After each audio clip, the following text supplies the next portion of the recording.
মালটা জুস বানাবো, অর্থাৎ একটা দেখা দেখি আরেকটা অর্ডার, এরকমই হয় কাস্টমার সাইকোলজি। যখন দেখে একটা জুস বানানো হচ্ছে, ওই সেম টু সেম আরেকজন কাস্টমার অর্ডার দেওয়ার চেষ্টা করে। আমি তো ঠিক করি না। আমি বিজনেসের শুরুতে সব থেকে বিশ্বকের মাধ্যমে ফেসবুক থেকে টিকটকের কাস্টমার রেসপন্স অনেক বেশি। আপু টিকটকার, আপনি কি টিকটক করতেন?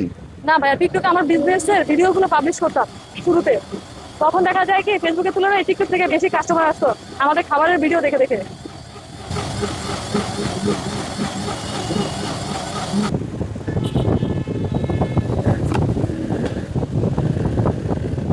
এই যে মালটা জুসটা রেডি, এটা আমরা ছেঁকে নিব। না ছেঁকে নিলে আশ আশ দানা দানা একটা ব্যাপার আছে, এটা থেকে যাবে আর কাস্টমারও বিরক্ত বোধ করবে। ব্যাস আমাদের